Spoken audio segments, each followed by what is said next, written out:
Oke, selamat pagi semuanya. Hari ini kita pendalaman materi tentang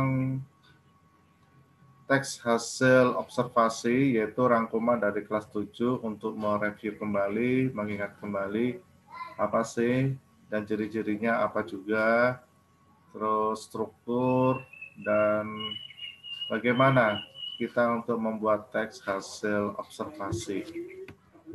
Langsung Bapak masuk ke bagian share aja ya.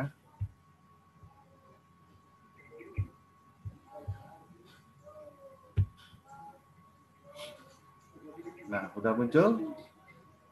Sudah, Pak. Udah, Pak. Oke. Pengertian teks laporan hasil observasi. Observasi adalah pengamatan. Jadi, kita akan membuat laporan hasil pengamatan. Nah, apakah sih itu? Teks laporan hasil observasi, teks yang memiliki fungsi untuk memberikan informasi mengenai suatu objek atau situasi dan hal lain yang telah diamati. Jadi, semua hal yang diamati. Maka, teks laporan hasil observasi itu merupakan hasil dari pengamatan. Ya. Apa yang kamu amati itu yang kamu tulis. Nah, hasil tulisannya itu namanya teks laporan hasil observasi. Itu bisa dalam bentuk apapun. Karena ini hasil pengamatan, maka berupa fakta. Nah, ini saya lampirkan dari seorang ahli, Kosase, pada bukunya di tahun 2014 halaman 43. Laporan hasil observasi adalah teks yang mengemukakan fakta-fakta yang diperoleh melalui pengamatan. Ini fakta-fakta. Nah, anak-anak, saat kita melakukan pengamatan, pasti kita ingin mengetahui sesuatu yang melalui sebuah proses, ya. Entah akibatnya seperti apa sih, kemudian penyebabnya apa sih. Nah, karena ini sesuatu yang dilakukan, ada sebuah proses, maka ini menjadi sebuah fakta. Karena sebuah fakta, kita menuliskan berdasarkan apa yang terjadi. Nah, karena apa yang terjadi inilah, tidak ada unsur subjektivitas. Walaupun yang kita teliti atau yang kita amati itu adalah sikap pun. Ya, walaupun mengamati sikap, bagaimana sih sikap seseorang terhadap sesuatu? Misalkan sikap saat ulang tahun. Apakah kita punya dasar asumsi dulu, apakah setiap orang yang berulang tahun itu sikapnya menggembirakan. Nah, kemudian kita melakukan pengamatan, misal mengambil survei 100 orang. Kita mengamati saat dia ulang tahun, bagaimana sih sikapnya, apakah mencerminkan kegembiraan. Nah, saat kita mengamati itulah, maka itu menjadi sebuah fakta. Maka apakah ada unsur subjektivitasnya di sini? Tetap tidak ada unsur subjektivitasnya. Ya. Teks ini berisi hasil observasi dan analisis secara sistematis. Berarti sudah ada siklusnya. Sudah ada, kalau di semester 1 kelas 7 itu ada istilahnya teks prosedur. Nah, berarti ada prosedurnya, tahapan-tahapannya. Kemudian dianalisis secara sistematis sehingga dapat menjelaskan suatu hal secara terperinci dari sudut pandang keilmuan.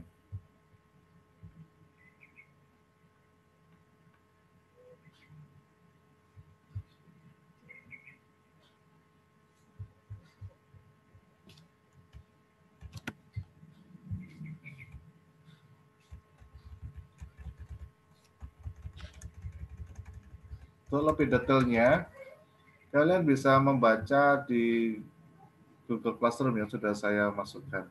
Jadi saya lebih ke inti-intinya aja.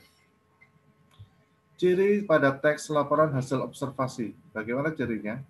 Yang pertama, isi yang dibahas biasanya berupa ilmu tentang suatu objek atau konsep yang diobservasi. Biasanya berupa ilmu tentang suatu objek atau konsep yang diobservasi. Maksudnya apa sih? Ilmu di sini adalah ilmu pengetahuan. Ilmu pengetahuan itu kan bisa sosial, bisa alam. Nah, kalau sosial itu kan bisa mencakup hubungan antar masyarakat, pribadi, kemudian peristiwa-peristiwa yang terjadi di dalam masyarakat, kemudian kalau yang berhubungan dengan alam ya bisa bencana alam, kemudian tata surya, kemudian angin. Nah, itu adalah alam. Objek yang dibahas bersifat sangat umum, sehingga menjelaskan ciri umum semua yang termasuk kelompok atau kategori objek yang diobservasi. Ya. Bersifat sangat umum sehingga menjelaskan ciri umum semua yang termasuk kelompok atau kategori objek yang diobservasi. Contohnya, museum. Bukan spesifik salah satu benda yang dipajang di museum. Pantai, bukan hanya air laut atau pasir saja. Paham nggak maksudnya ya? Jadi yang secara umum yang akan kita observasi. Misal kalau di museum, bagaimana sistem pelestarian benda-benda yang berada di dalam museum. Nah, yang kita amati bukan cuma hanya salah satu benda saja, tetapi seluruh bendanya. Kalau dalam ilmu manajemen, bagaimana cara meningkatkan minat masyarakat mengunjungi museum. Nah, ini berarti kan ada prosedur, ada suatu tindakan yang akan dilakukan. Nah, tindakan ini itu diamati berhasil atau tidak. Tujuan untuk menjelaskan sesuatu dari sudut pandang ilmu pengetahuan. Ya. Jadi tujuannya ini untuk menjelaskan sesuatu. Jadi inilah yang kita sebut tidak ada unsur subjektivitas. Karena kita dasarkan semuanya dari sudut pandang ilmu atau pengetahuan. Nah, kemudian objek atau sesuatu hal yang diobservasi dijelaskan secara sistematis, terstruktur ya, atau terperinci, dan mengulas bagian-bagiannya, dan objektif. Nah, maksudnya sesuai dengan kenyataan, tidak kurang dan tidak lebih. Merinci objek atau hal yang diobservasi secara sistematis dari sudut pandang ilmu, yang biasanya membagi penjabaran menjadi definisi, klasifikasi, jabaran ciri objek. Definisi, klasifikasi, jabaran ciri objek. Nah, kemudian saya ngambil supaya lebih teringkas.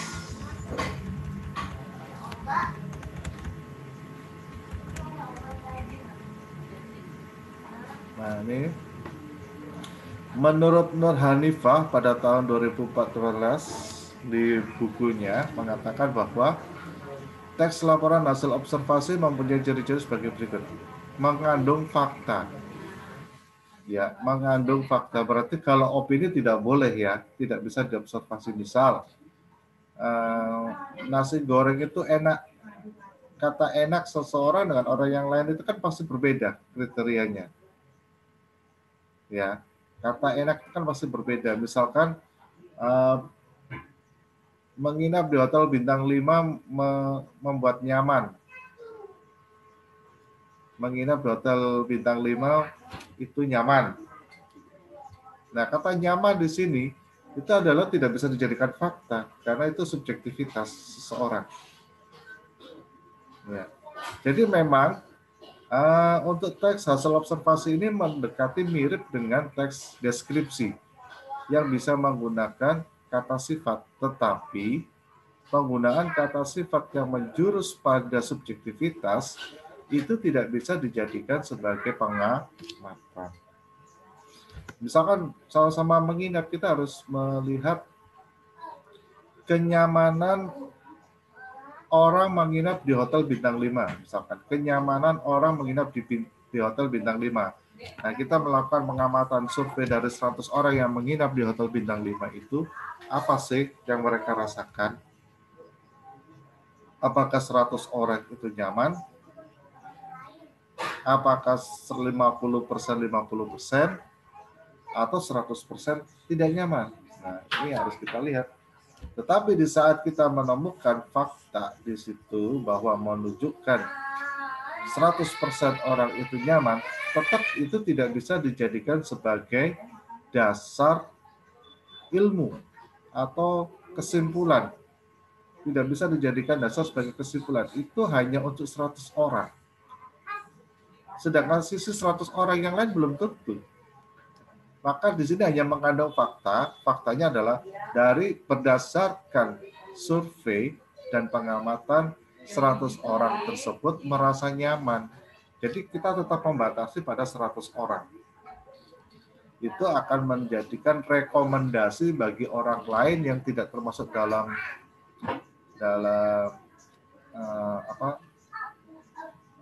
sampel. Misalkan ada orang yang ke 102. Dia membaca rekomendasi, oh ini ternyata nyaman. Apakah benar nyaman? Yang 100 orang ini merasa benar-benar nyaman. Nah, maka dia akan memiliki sebuah rekomendasi, ya udah saya akan di situ aja 100 orang itu aja nyaman kok surveinya.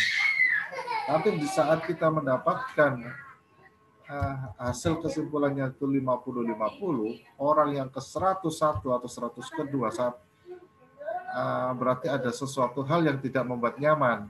Nah, dia akan berpikir ini menjadikan sebuah rekomendasi aja. Ya, bukan menjadi dasar ilmu hasil temuannya itu.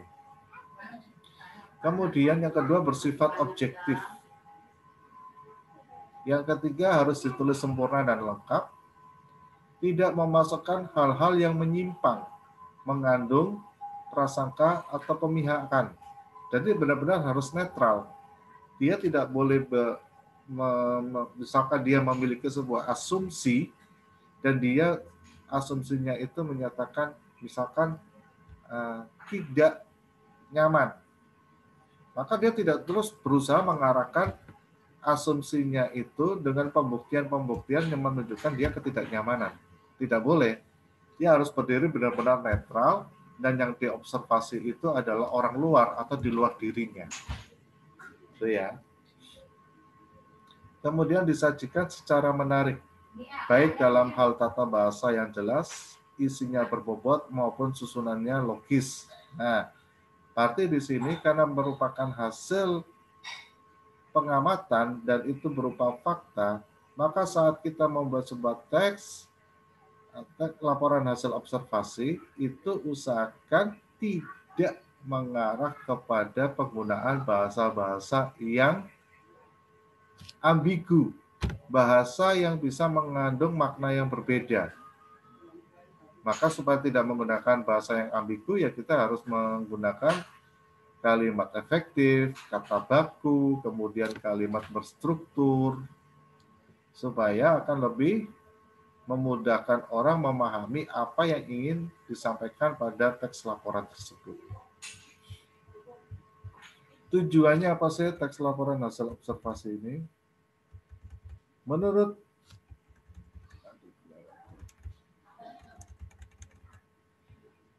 Nur Hanifah, pada bukunya di tahun 2014 halaman 19, teks laporan hasil observasi itu bertujuan memberikan informasi umum tentang berbagai kelas benda atau sesuatu yang dicermati, seperti hewan, pepohonan, batu-batuan, telepon genggam, dan sebagainya. Jadi dia hanya sekedar memberikan informasi umum. Beda dengan yang kamu lakukan di materi kelas 9. Menyusun teks laporan observasi. Ya. Kalau di kelas 7 hasil observasi, kalau di kelas 9 ini bukan hasilnya, nggak ada. Observasi berarti keseluruhan. Paham nggak maksud bedanya? Jadi kalau di kelas 7 hasilnya saja, jadi masih bersifat umum, diambil-ambilnya hanya bersifat umum. Tapi kalau di kelas 9, keseluruhan dari observasi. Objek laporan hasil observasi bersifat sangat umum. Nah, kalau di kelas 7 ini hasilnya hanya bersifat umum karena hasilnya saja. Tapi kalau di kelas 9 lebih spesifik ya. Lebih khusus, lebih spesifik, bukan lagi umum. Sehingga menjelaskan ciri umum secara keseluruhan yang termasuk dalam kategori atau kelompok objek yang diobservasi. Laporan hasil observasi seharusnya disusun ketika kita telah melakukan pengamatan atau observasi. Maka pertanyaan saya adalah, bisakah kita menulis sebuah teks laporan hasil observasi tetapi kita belum melakukan observasi? Bisa nggak? Enggak, Pak. Kalau misalkan belum selesai observasinya juga bisa nggak? Jadi nggak lengkap datanya, Pak. Ya, maka setelah selesailah observasi, baru kita bisa membuat teks laporannya. Bagaimana dengan struktur? Nah, ini saya sudah memberikan penekanan-penekanan ya. Struktur pada teks hasil observasi itu ada 3. Yang pertama ini, pernyataan umum. Kemudian deskripsi bagian. Dan yang ketiga adalah simpulan. Nah, pernyataan umum atau definisi umum. Bagian ini memuat berisi definisi, kelompok atau kelas, keterangan umum, dan berbagai informasi tambahan mengenai subjek yang telah diobservasi. Ya. Jadi pada bagian paragraf ini berisi definisi, kelompok atau kelas, keterangan umum, dan berbagai informasi tambahan mengenai subjek yang telah diobservasi. Pernyataan umum dapat berisi informasi umum mengenai, misalkan kalau kita ingin mengamati binatang atau mengamati tumbuhan, ya nama Latin, asal-usul tanaman, jenis tanaman itu atau jenis binatang tersebut, kemudian kalau pada tanaman atau tumbuhan itu ada genrenya ya, ada kelasnya, kemudian ada jenisnya, kemudian secara umum bagaimana sih benda tersebut, ciri-ciri benda tersebut secara umum yang bisa kita lihat. Misalkan mangga itu kan ya kita memberikan mangga itu apa sih, kemudian dia itu bagian buah apa, kemudian ciri-ciri umum mangga itu apa, jenis mangga itu apa saja, daunnya apa, dia termasuk dalam kelas apa. Nah, itu yang kita berikan pada bagian awal atau paragraf pembuka. Ciri kebahasaan yang digunakan pada bagian ini biasa menggunakan istilah khusus dalam bidang tertentu. Ya. Ciri kebahasaan yang digunakan pada bagian ini biasanya menggunakan istilah khusus dalam bidang tertentu. Misalkan kalau tadi mangga, maka kata-kata atau istilah-istilah yang digunakan adalah istilah dalam biologi. Atau dalam dunia botani juga bisa. Kalau kita ingin mengamati kendaraan, misalkan sedan, maka istilah-istilah yang kita gunakan adalah istilah dalam dunia otomotif. Nah, seperti itu ya. Jadi ada hubungannya dengan hiponim, bagian dari objek yang akan kita observasi. Sementara itu, definisi akan banyak menggunakan kata adalah. Nah, karena menyatakan sebuah definisi, pasti definisi itu berhubungan dengan penggunaan kata adalah. merupakan. Kemudian apa saja sih pada deskripsi bagian? Nah, ini sudah memberikan. Merupakan perincian bagian-bagian yang membentuk kesatuan hal yang dilaporkan. Misalnya, jika binatang mencakup ciri fisik, habitat, makanan, dan perilaku. Sementara itu perincian bagian-bagian tumbuhan dapat berupa ciri fisik, akar, buah, dan sebagainya. Perincian manfaat seperti kandungan nutrisi pada buah dapat dipaparkan juga pada bagian ini. Jika yang dilaporkan berupa objek, maka deskripsi bagian berisi klasifikasi objek dari berbagai segi dan deskripsi manfaat suatu objek, hingga sifat-sifat objek khusus. Ini yang menjadi penekanannya adalah ciri bahasa bagian ini menggunakan kata khusus dan kalimat-kalimat yang menjelaskan atau merinci. Deskripsi bagian juga banyak menggunakan istilah dalam bidang ilmu, misalkan fotosintesis, simbosis, jadi istilah-istilah khusus. Ya. Kalimat wajib menggunakan kata baku. Nah ini pada bagian ini adalah penggunaan kata baku dan kalimat efektif. Kata sambung yang sering digunakan adalah yaitu, dan, selain itu, di samping itu, dari segi. Kemudian bagian yang ketiga berupa kesimpulan, berisi ringkasan umum mengenai hal yang dilaporkan, hasil akhir dari hasil observasinya. Kemudian kaidah kebahasaan laporan hasil observasi. Apa saja sih penggunaan kebahasaan yang digunakan untuk laporan hasil observasi? Saya mengambilnya dari tim studi edukasi di bukunya dicetak pada 2015 halaman 19. Yang pertama penggunaan kalimat definisi. Karena tadi di bagian pertama pernyataan umum itu salah satunya berisi sebuah definisi, maka menggunakan kalimat definisi. Misalkan sapi adalah hewan ternak anggota suku Bovidae dan anak suku Bovinae. Nah, seperti itu. Kemudian penggunaan kalimat deskripsi. Mengapa menggunakan kalimat deskripsi? Kalimat yang berisi gambaran, sifat-sifat benda yang dideskripsikan. Sapi adalah herbivora atau pemakan tumbuhan. Jadi ini sudah menjurus pada ciri. Ya. Untuk mendapatkan gambaran secara detail, karena ini sifatnya tadi salah satunya adalah merinci atau mendetail, maka diperlukan paparan yang bersifat deskripsi. Ya, membutuhkan paparan yang bersifat deskripsi. Supaya kita mendapatkan gambaran tentang objek itu, mendapatkan bentuk secara visualisasi itu seperti apa sih. Kemudian referensi. Referensi berarti ditujukan pada tulisan lain atau dari teori lain.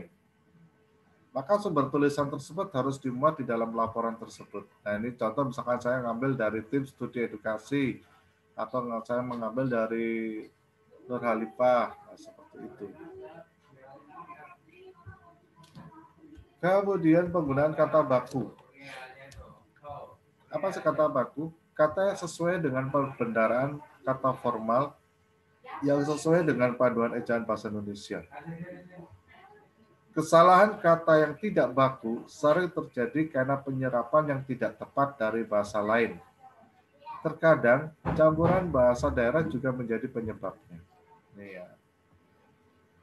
Berikut ini contoh ini Bapak membahasnya beberapa saja yang biasa terjadi di masyarakat dan karena terbiasa penggunaannya jadi dianggap baku dan terbiasa. Contoh ngeliat. Ini kan ada penggunaan logat Jawa ya. Melihat dan ngeliat. Lu tadi ngeliat nggak? Nah, seperti itu kalimatnya. Sehingga ini menjadi terbiasa. Tapi kalau bakunya melihat. Mempengaruhi menjadi memengaruhi. Mengapa ini P-nya hilang. Ini kan ada P-nya. Tapi masih banyak yang menggunakan. Bagaimana supaya kita bisa mempengaruhi anak tersebut untuk belajar lebih giat? Nah, pasti kebiasaan. Mengapa ini tidak bagus? Karena kita kembali ke bentuk dasar dalam bahasa Indonesia, setiap kata yang diawali dengan huruf K, T, P, S, ya, setiap kata yang diawali dengan huruf K, P, T, S, jika mendapat imbuhan me atau mendapat imbuhan menasal, itu huruf depannya atau huruf awalnya hilang atau luluh. Maka ini nggak ada P-nya, P-nya hilang. Misal, yang huruf kata yang lain, misalkan paku. Saat kita mendapat ditambahi dengan imbuhan me menjadi memaku. Bukan mempaku. T, misalkan tangkap. Saat mendapat imbuhan menasal me menjadi menangkap. Bukan mentangkap. Nah, kan nggak ada T-nya kan hilang.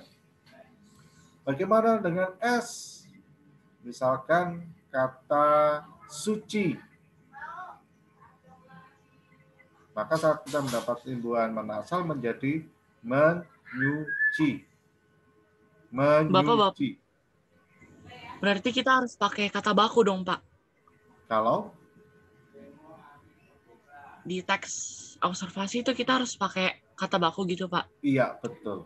Karena kan kita harus menggunakan kata baku atau istilah-istilah khusus ya. Kemudian ini yang juga masih sampai saat ini saya sering juga melihat, membaca, bahkan mendengar masih kata merubah. Merubah ini bagaimana sih? Bisa nggak? Nah, kata merubah. Berarti merubah itu adalah dari bentuknya mendapatkan imbuhan rubah. Ya, rubah ditambah imbuhan me.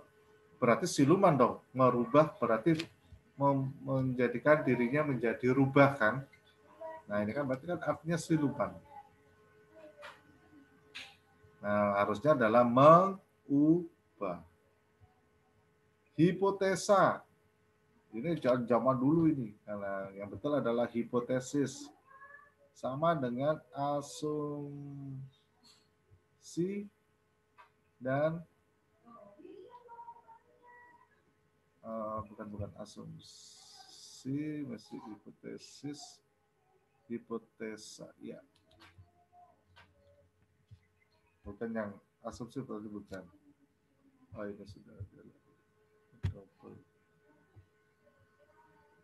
Apa misalkan di sini apotek atau apotik yang betul? Apotek atau apotik? Apotek ya, Pak ya? Yang baku? Apotek. Pakai I atau pakai E? Pak. Biasanya saya kalau apotek ada E-nya, Pak.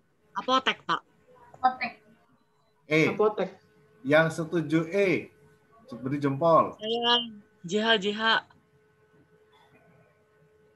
Yang setuju I, beri jempol. Ini saya beri jempolnya tuh yang E ya, Pak. Ini Ya. E nih, Pak. Beri jempolnya. Iya, Pak, ini Enak apa? I apa E? Kalau nggak salah sih ya Pak. Kalau nggak salah berarti nggak yakin ini. Harus sesuai keyakinanmu. Ya, yang tidak baku itu adalah apotik. Nah, karena yang ada, istilah yang ada itu kan apoteker, ya, nggak ada apotiker, kan nggak ada, kan dari tiker kan nanti. Maka kalau kita gunakan menjadi bentuk kata bendanya adalah apotek. Hipotik atau hipotek? Hipotik atau hipotek? Hipotek, Pak. Iya. Praktik atau praktek? Praktik. Praktik Pak, soalnya praktikum Pak. Kayak Iya, praktik itu betul. hubungan praktikum. Ya, hati-hati ya. Nanti jangan menggunakan I, E, O. Berarti yang E itu berarti yang baku, enggak juga. Contoh. Ya. Kalau itu bernapas atau bernafas sih, Pak?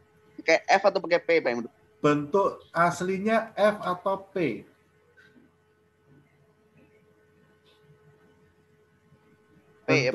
Bentuk aslinya nafas atau napas? Napas deh pakai Pak. P atau F yang asli? Kayaknya sih P apa ya? Iya Pak, soalnya sih setiap teks saya pakai P, Pak. Nggak pakai F. Oke. Kalau melihat dari rujukan bahasa asalnya, nafas itu adalah huruf aslinya adalah penggunaan F. Ya. Nafas itu aslinya adalah F. Nah, maka seharusnya yang dibakukan adalah nafas, bukan napas. Misal, sistem pernafasan harusnya kan seperti itu, bukan sistem pernapasan. Menjadi P itu karena kebiasaan dialek-dialek tertentu yang tidak bisa menyebutkan F, tapi bisanya menyebutkan P. V, F, itu menjadi P semuanya. Maka kreatif. Nah, kreatif menjadi kreatif. Aktif menjadi aktif. Nah, itu karena dialek. Tapi kalau kita merujuk kebenaran asal muasal dari bahasa, yaitu nafas itu kan diambil dari bahasa Arab ya, menggunakan F. Coba kita lihat aja ya langsung dari kamusnya.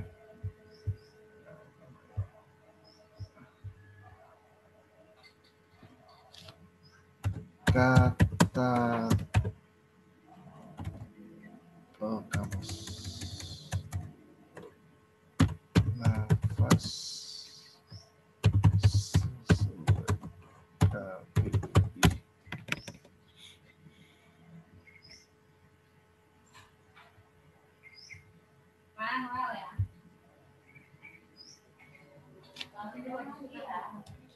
manakah penulisan kata yang benar antara nafas dan napas? Kata nafas nggak ada gambarnya Pak. Hitam semua Pak, kosong Pak. Hitam semua. Oke, saya stop screen dulu.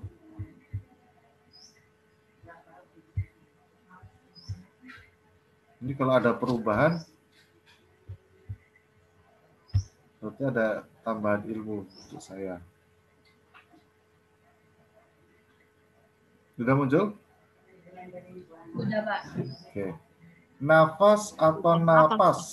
Kamus Besar Bahasa Indonesia. Kita lihat ya.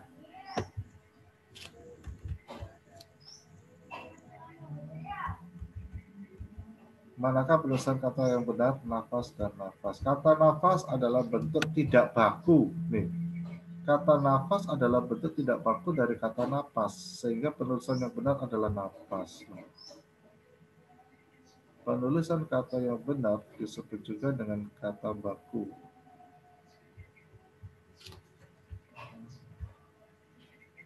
Nafas adalah bentuk tidak baku dari napas. Sehingga penulisan yang baku adalah sekarang sudah dibakukan. Nah, ini juga ada tambahan informasi bagi saya. Ntar kita lihat lagi.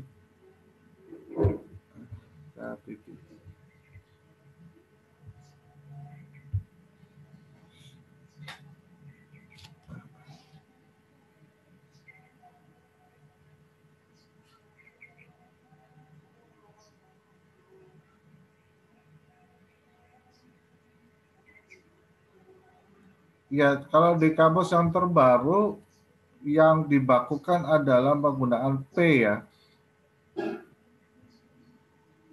Di KBBI yang menggunakan P nih, napas. Jadi bernapas ya. Iya, pakai P. Coba saya lihat kata asli napas.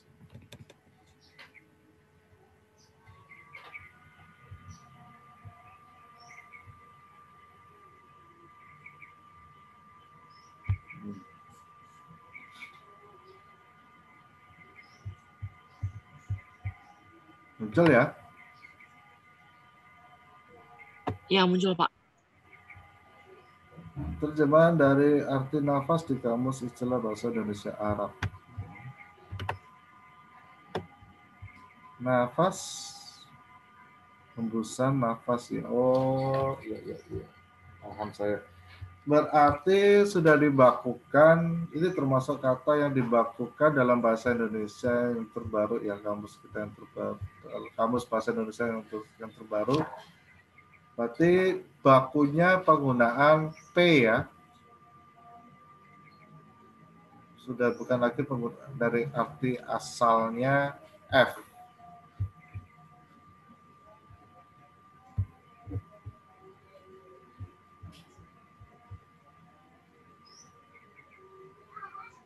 Oke, kita kembali ke...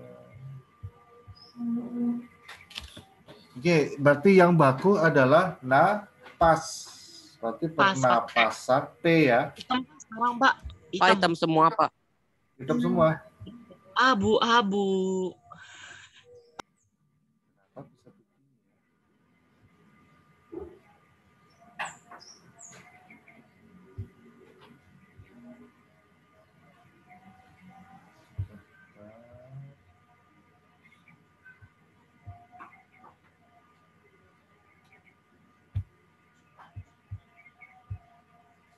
Udah kan? Sudah Pak, sudah.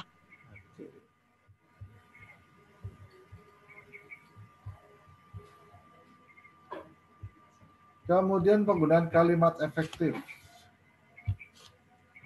Nah, ini kebanyakan yang masih bingung bagaimana sih penggunaan kalimat efektif itu. Kalimat yang berdasarkan kaidah dan struktur bahasa Indonesia. Dengan pilihan kata yang baku, efektif, maksudnya tidak boros, paralel atau senada, dan cermat sehingga penjelasannya tidak menimbulkan tafsir yang berbeda. Tafsir yang berbeda itu istilahnya ambigu ya. Nah, supaya kamu tidak bingung, saya memberikan beberapa perincian kalimat efektif yang harus diperhatikan dalam menyusun kalimat yang efektif. Yang pertama, keparalelan. Jadi ada ketentuan.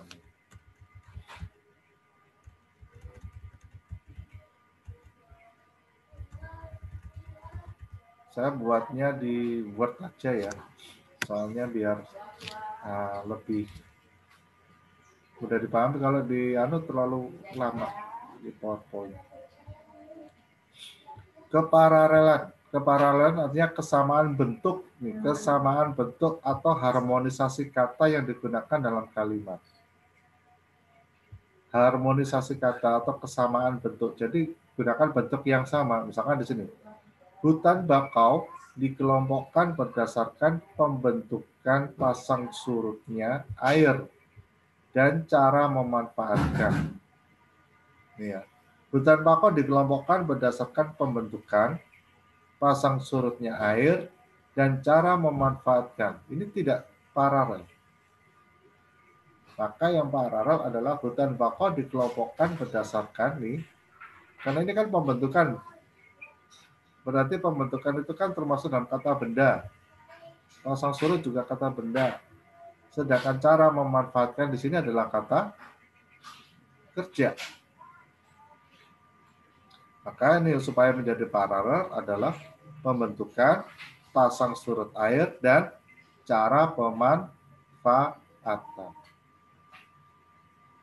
Ini ya, itu yang pertama.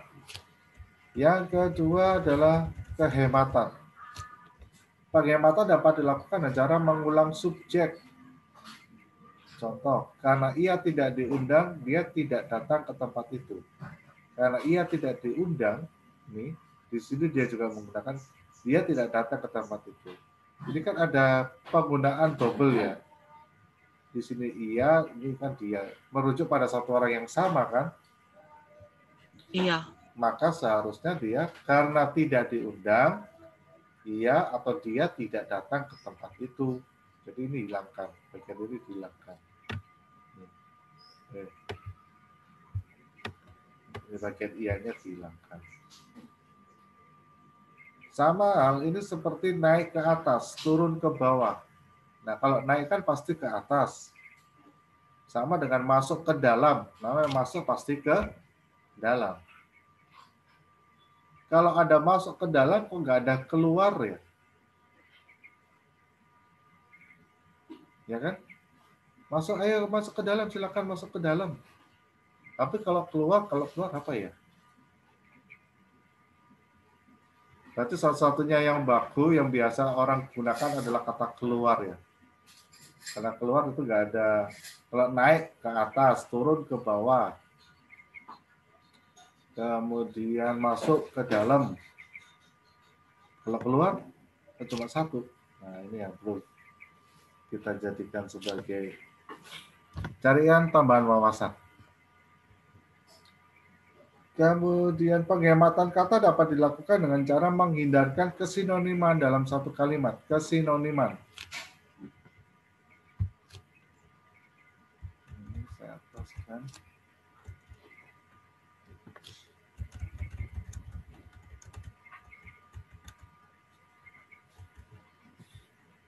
Menghindarkan kesinoniman, maksudnya sejak dari pagi dia bermenung.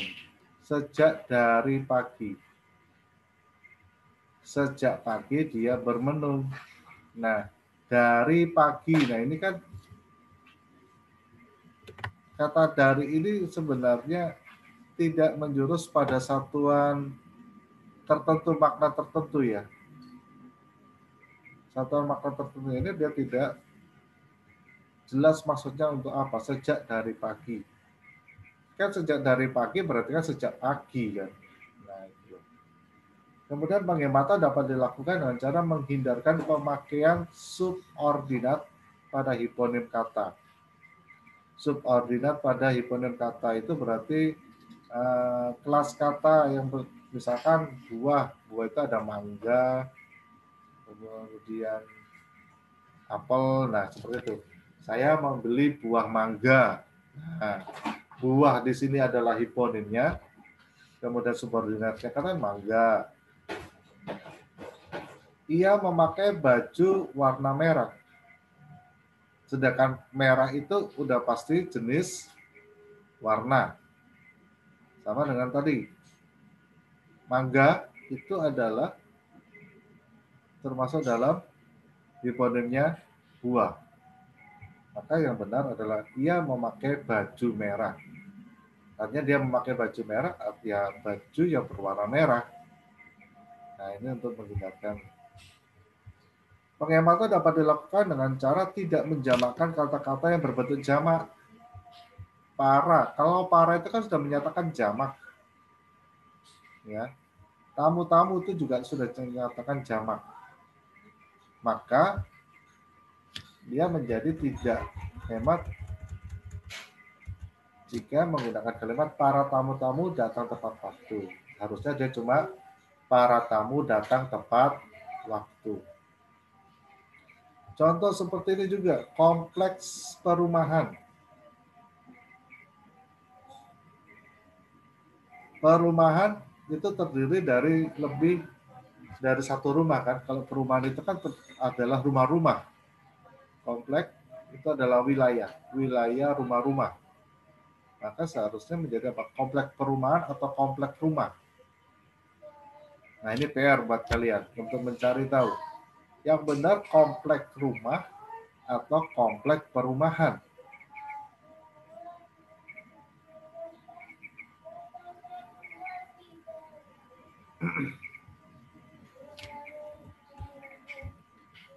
Tidak semua bentuk jamak itu menggunakan kata ulang yang diulang seutuhnya ya. Ada yang tidak diulang seutuhnya. Misalkan tamu-tamu menjadi tetamu. Kemudian ada yang ini hubungannya nanti dengan kata ulang, pokoknya resiprokal. Nanti aja bisa tambahkan di saat kita membahas tentang kebahasaan. Nah, kita mengejar bagian ini. Kemudian yang ketiga, kecermatan. Kecermatan di sini adalah tidak bermakna ganda. Membuat kalimat yang tidak bermakna ganda, sehingga kalimat tidak akan menimbulkan tafsiran lain yang dapat membuat pembacanya salah paham. Misalkan, mahasiswa perguruan tinggi yang terkenal itu menerima hadiah. Mahasiswa perguruan tinggi yang terkenal itu menerima hadiah. Ini bisa menjadi ambigu. Yang menerima hadiah itu mahasiswa perguruan tinggi atau perguruan tinggi yang terkenal. Ya. Maka yang dimaksudnya adalah mahasiswa perguruan tinggi terkenal itu menerima hadiah. Jadi kalau bagian ini ambigu, mahasiswa perguruan tinggi yang terkenal itu menerima hadiah. Maksudnya mahasiswa yang terkenal atau perguruan tinggi yang terkenal. Nah, ini ambigu. Padahal yang dimaksud adalah mahasiswa sebuah perguruan tinggi yang terkenal. Maka cukup hilangkan kata yangnya. Mahasiswa perguruan tinggi terkenal itu menerima hadiah. Nah, kita coba lihat contoh teks hasil observasi. Andre dibaca, Andre, yang paragraf pertama. Saya, Pak. Ya, kemudian kamu nanti paragraf pertama saja. Untuk paragraf keduanya, pilih salah satu temanmu yang tidak mengaktifkan kamera. Supaya dia nanti masuk di kamera, ya, menyalakan kamera untuk membacanya. Oke, silakan. Pengamatan harimau Sumatera. Harimau Sumatera atau dalam bahasa Latin adalah Panthera tigris sumatrae, merupakan subspesies harimau yang habitat aslinya berasal dari Pulau Sumatera. Hewan ini adalah salah satu dari 6 subspesies harimau yang masih ada. Namun harimau Sumatera sudah diklasifikasikan menjadi hewan langka yang terancam punah. Populasinya diperkirakan hanya tersisa 400 hingga 500 ekor saja, dan kebanyakan hidup di taman-taman nasional Sumatera. Oke.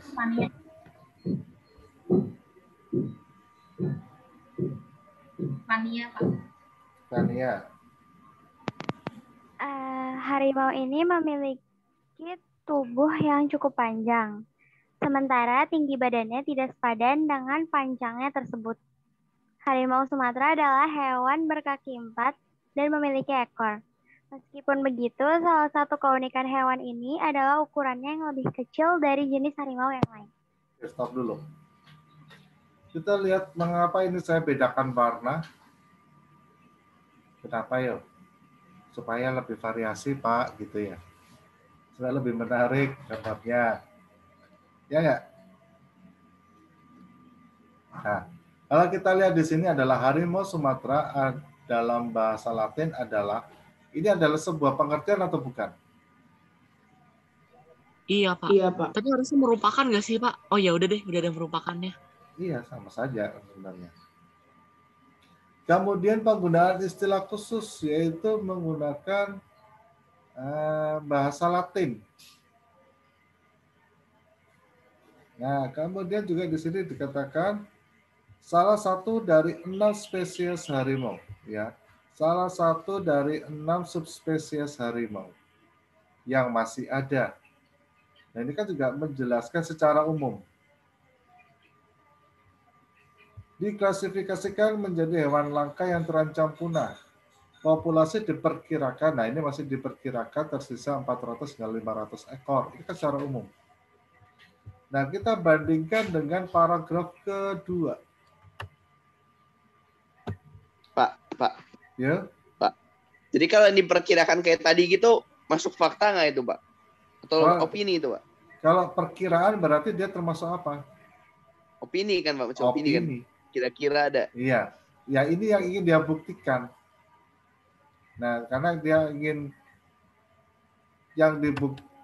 mengobservasi binatangnya harimau Sumatera, atau dia mengobservasi populasinya. Ya. Coba tapi kita lihat dulu kalau penjabaran di bagian deskripsi bagiannya lebih menjurus ke populasi atau lebih menjurus kepada binatang harimau tersebut. Harimaunya, Pak. Nah, kita lihat dulu ya. Yang harimau ini memiliki tubuh yang cukup panjang. Berarti sudah mulai bisa mendeskripsikan ya. Sementara tinggi badannya tidak sepadan dengan panjangnya tersebut. Harimau Sumatera adalah hewan berkaki 4 dan memiliki ekor. Meskipun begitu, salah satu keunikan hewan ini adalah ukurannya yang lebih kecil dari jenis harimau yang lain. Kalau kita lihat, kita baca, pada paragraf yang kedua ini, dia mendeskripsikan apa sih?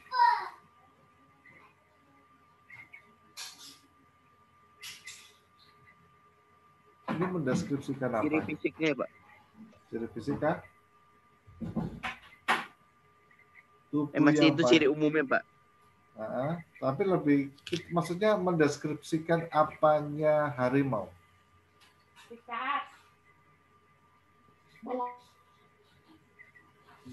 Bagian tubuh, Pak. Bagian tubuh. Bagian tubuhnya. Ini baru mendeskripsikan bagian tubuh. Dan apakah ini spesifik atau lebih khusus? Masih belum terlalu khusus, Pak. Oke, ini berarti kan Ini paragraf 3 tuh masih dijelasin tuh, Pak. Paragraf ketiga, silakan pilih siapa? Pan. Ellen. Silakan Ellen. Yang harimau ini, Pak. Yang hijau tuh yang paragraf 3. Paragraf ketiga. Harimau ini memiliki tubuh yang cukup panjang, sementara tinggi badannya tidak sepadan dengan panjangnya tersebut. Harimau Sumatera adalah paragraf yang mana, ketiga. Pak? Warna bulunya. Iya, paragraf ketiga. Warna bulunya coklat dihiasi oleh motif belang yang berwarna hitam. Pola hitamnya berukuran cukup lebat dan jaraknya rapat, malah terkadang mepet atau lain. Motif belang tersebut bergelombang memiliki bentuk tubuhnya. Sebagian bulu di pipi, perut, dan bagian dalam kakinya berwarna putih, gading, dan tampak sedikit lebih lebat dari bagian yang lain. Oke, kalau bagian ini mendeskripsikan apa? Bulunya, Pak. Bulu sama kakinya deh. Bulunya. Ya, bulunya deh. Ya. Warna bulu coklat dihiasi oleh motif belang yang berwarna hitam. Pola hitamnya berukuran cukup lebar dan jaraknya rapat, malah terkadang mendempet satu sama lain. Motif belang tersebut bergelombang mengikuti bentuk tubuhnya. Sebagian bulu di pipi, perut, dan bagian dalam kakinya berwarna putih gading dan tampak sedikit lebih lebat dari bagian yang lain. Paragraf ini, bagian yang keempat. Ellen, pilih siapa? Gisel, Pak. Gisel.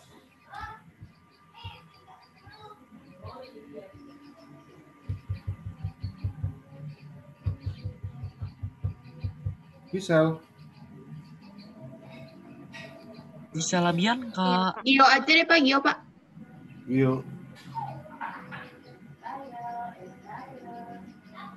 Gio.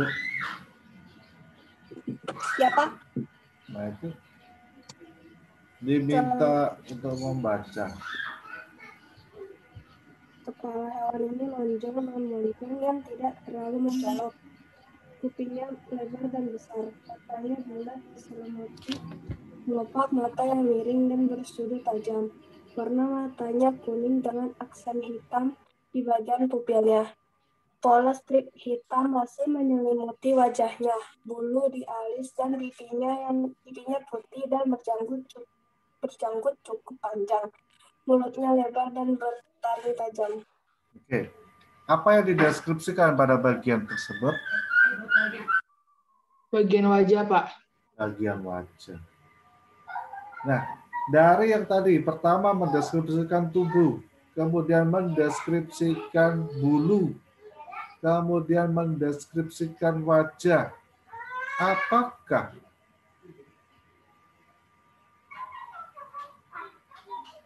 Apakah yang dideskripsikan tersebut berupa opini atau fakta?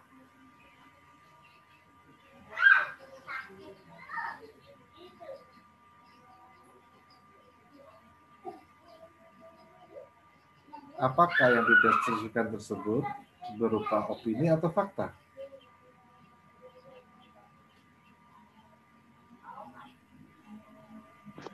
Yang itu Pak, deskripsi itu Pak. Ya, deskripsinya itu opini atau fakta. Kan kalau di teorinya tadi didasarkan pada fakta dan apa yang dia amati. Nah, kalau dari contoh teks ini, yang dideskripsikan ini berupa fakta atau opini? Fakta, Pak. Fakta, Pak. Berupa fakta. Berarti apakah mungkin orang akan bisa mendeskripsikan kalau dia tidak mengamatinya dulu yang bentuk aslinya?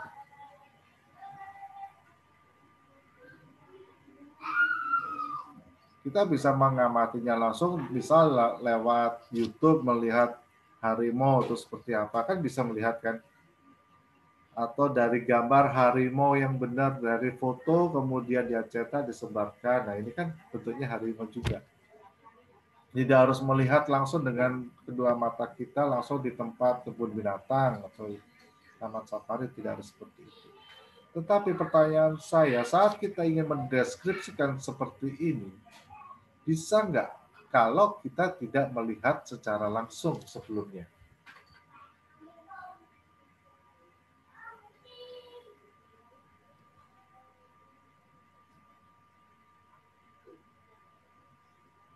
Bisa nggak kamu mendeskripsikan sesuatu yang sebelumnya tidak pernah kamu amati? Bisa Pak, dari gambar gitu Pak. Kalau di gambar kan juga mengamati kan? Iya. Nggak bisa Pak berarti Pak.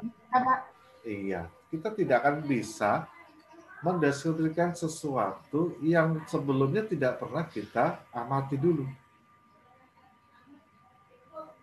Ya, jadi bayanganmu untuk mendeskripsikan atau untuk membuat teks hasil laporan pengamatan itu tidak harus yang berupa lab di laboratorium ya.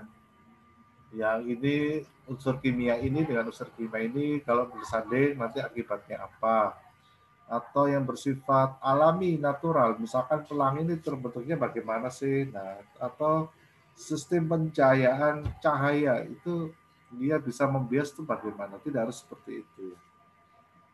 Tapi yang pas di dalam teks laporan hasil observasi itu adalah kita harus pertama melakukan pengamatan. Dari pengamatan itu kita akan membuat analisis, berarti kita mencentang, menulis apa yang kita amati. Data-datanya itu yang kita jadikan sebagai teks untuk laporan hasil observasi. Oke, berikutnya untuk paragraf yang ini, silakan pilih. Yuk, siapa? Jadi Pak. Ya, silakan.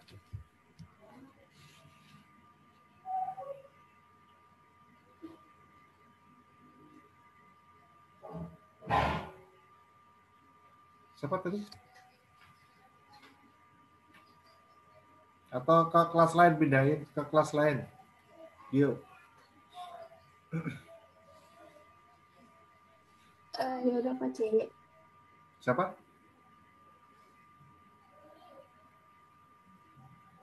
Siapa Gio? Cynthia Pak. Cynthia. Oke, silakan Cynthia, 9C.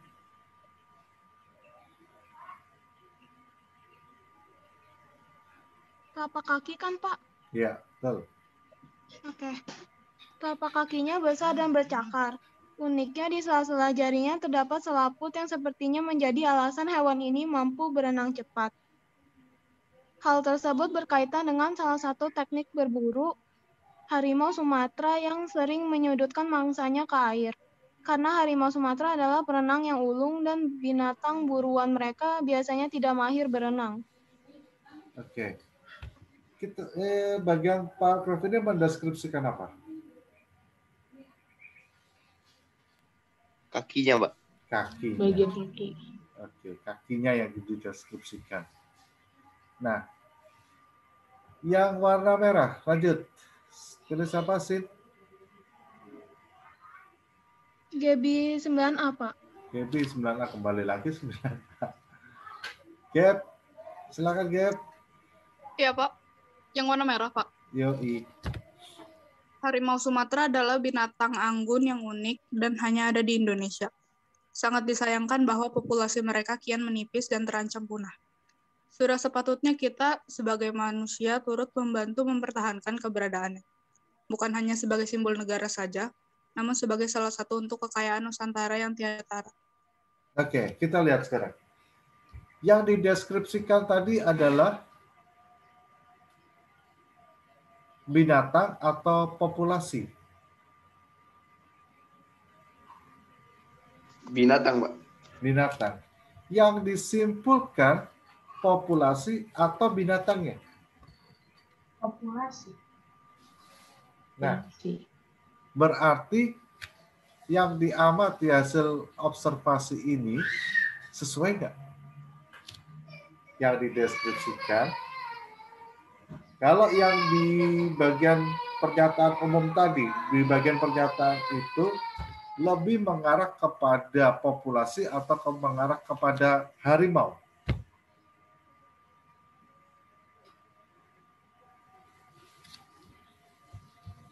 Saya angkat lagi ya. Nih. Populasi. Populasi atau harimau? Definisi harimau.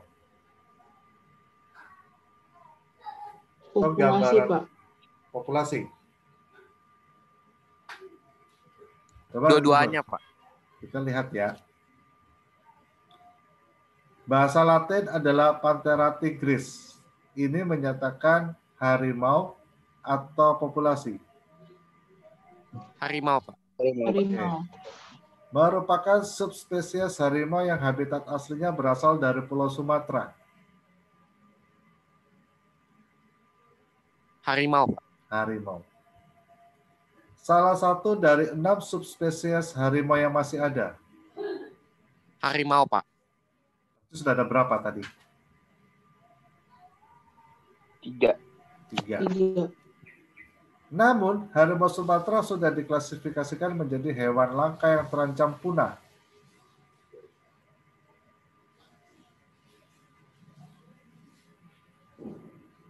Bagian kalimat ini, opini atau fakta?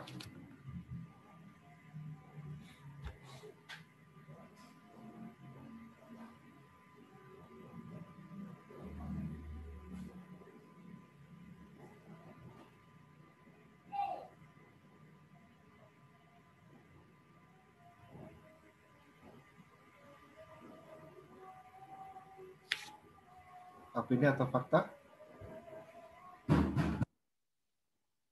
Namun harimau Sumatera sudah diklasifikasikan menjadi hewan langka yang terancam punah.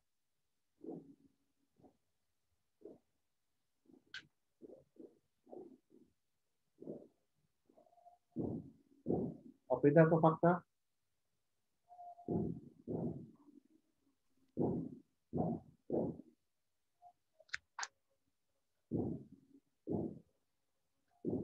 Opini atau fakta? Iya.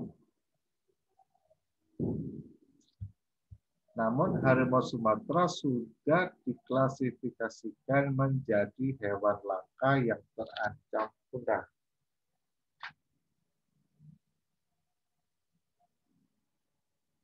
Opini faktual, Pak. Opini faktual.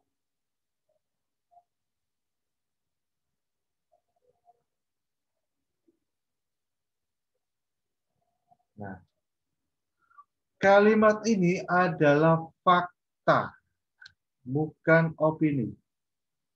Kenapa? Di sini. Sudah diklasifikasikan. Nah, berarti sudah ditentukan. Berarti yang menulis, ya berarti sudah ada bagian statistik yang menyatakan kriteria punah dan tidak punah.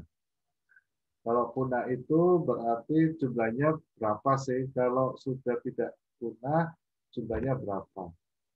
Nah, dalam kalimat ini sudah diklasifikasikan, berarti kan sudah dipastikan.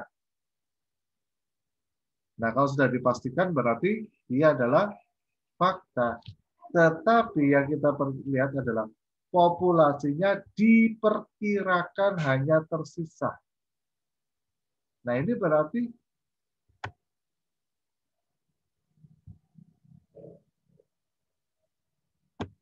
bagian ini opini atau fakta?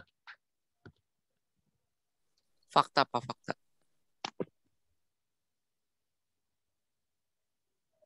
Fakta atau opini? Fakta, Pak. Fakta. Alasannya? Karena ada datanya, Pak, 400 sampai 500 di Taman Nasional Sumatera gitu, Pak. Yang lain?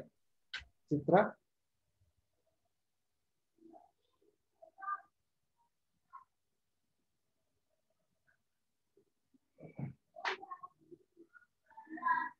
Fakta atau opini, Cip? Fakta, Pak. Fakta. Alasannya? Fakta, Pak.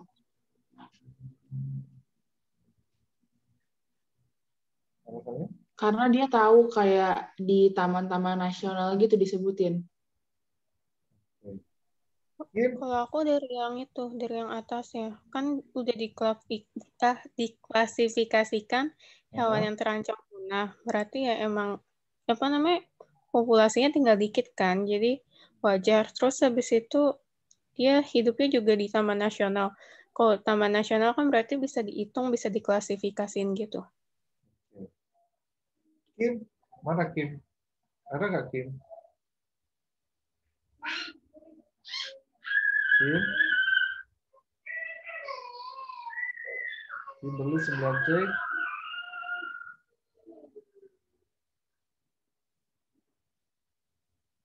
Kim masuk nggak sih Kim? Tetap Kim.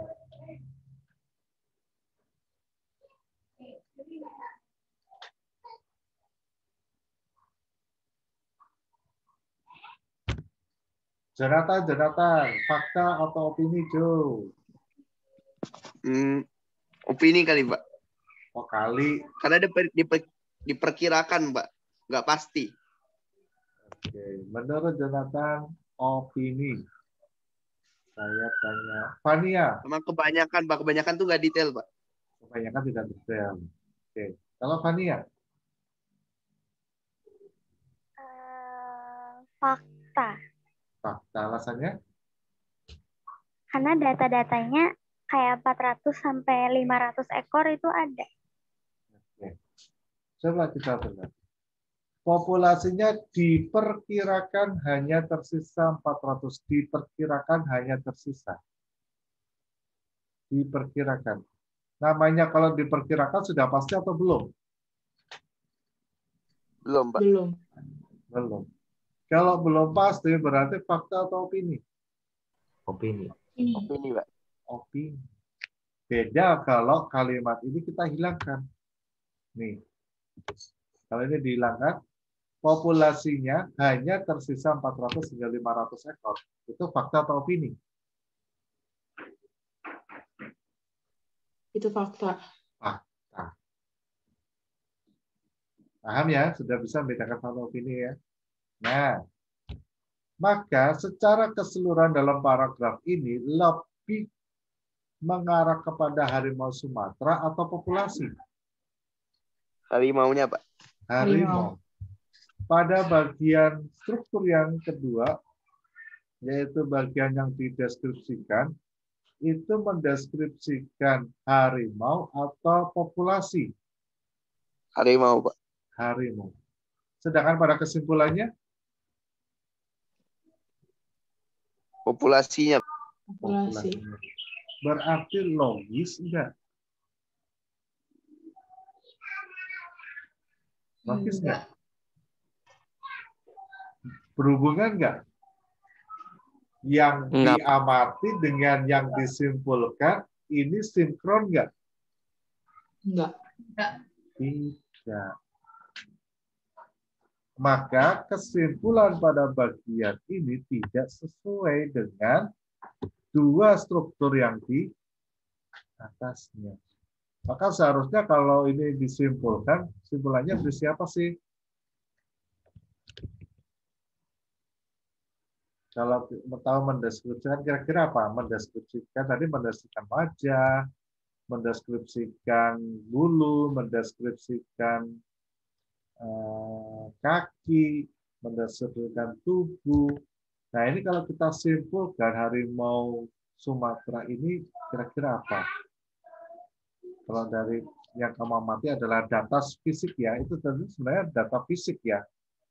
Tubuh, wajah, kaki, bulu itu kan fisik.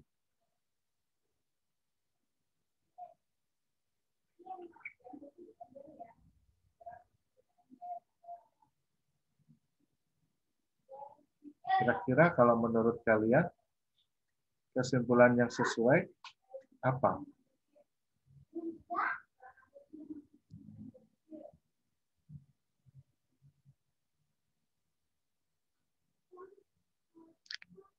Kalian bisa melihatnya dari data. Untuk membuat sebuah kesimpulan itu kan harus berdasarkan data.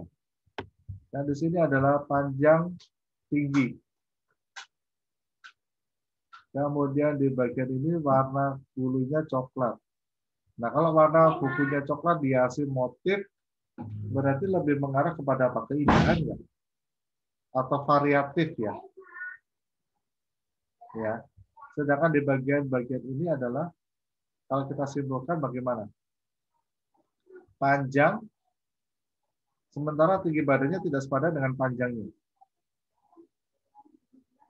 Jadi pendek tapi panjang. Mana ya? Tubuhnya cukup panjang, sementara tinggi badannya tidak sepadan. Panjang tapi pendek. Pendek lawan katanya. Pendek lawan katanya tinggi. Panjang lawan katanya lebar. Ya, jangan salah loh ya. Berarti dia tuh panjang tapi pendek. Kemudian ditambah bervariasi. Nah, ini bisa kita menjurus pada kesimpulan harimau Sumatera itu bagaimana sih? Tapi jangan menjurus kepada subjektif ya. Subjektif itu maksudnya gini. Harimau Sumatera itu berdasarkan data-data di atas, harimau Sumatera itu menyeramkan. Karena di sini tidak ada identifikasi yang mengarah atau mendeskripsikan sesuatu harimau yang menyeramkan, ya kan? Atau ada terkeleset masuk berarti harimau Sumatera itu bagus. Nah di sini tidak ada penilaian harimau Sumatera itu bagus apa enggak.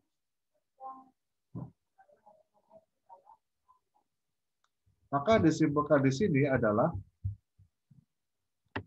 kita gabungkan aja harimau Sumatera, maka berdasarkan data di atas harimau Sumatera yang nama lainnya adalah Panthera trigis memiliki panjang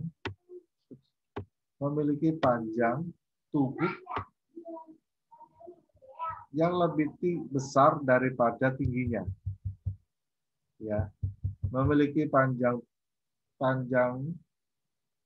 memiliki tubuh yang panjang tetapi tidak tinggi.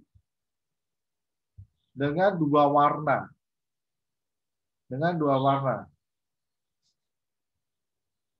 Hitam dan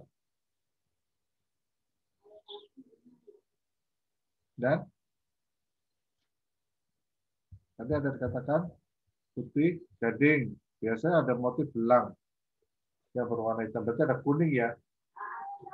Harusnya nih ada tambahan kuningnya. Nah, dari sini kita bisa ngambil kepala ini lonjong dengan monceng yang tidak terlalu mencolok. Kupingnya lebar dan besar, matanya bulat, diselimuti kelopak mata yang miring dan bersudut tajam.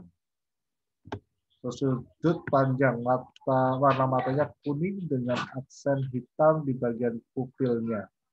Pola strip hitam masih menyelimuti wajahnya. Bulu di alis dan pipinya putih dan berjanggut cukup panjang, mulutnya lebar dan bertaring tajam.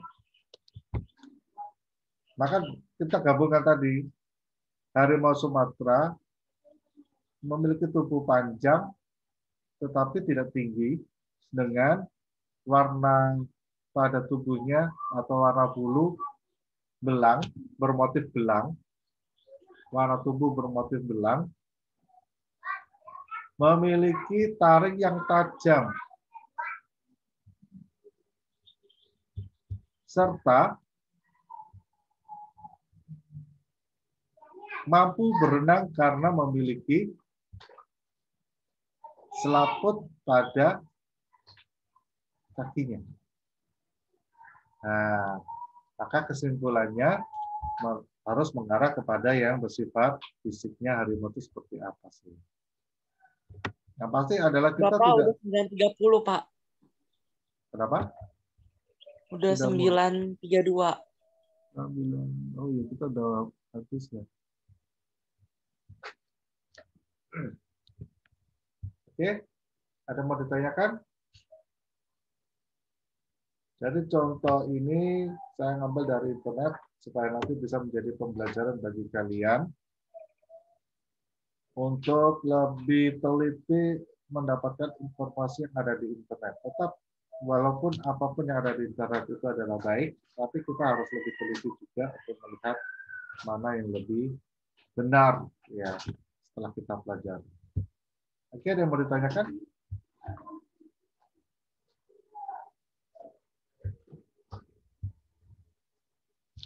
Nah, sejauh ini sudah mengingat kembali ya teks laporan hasil observasi ya.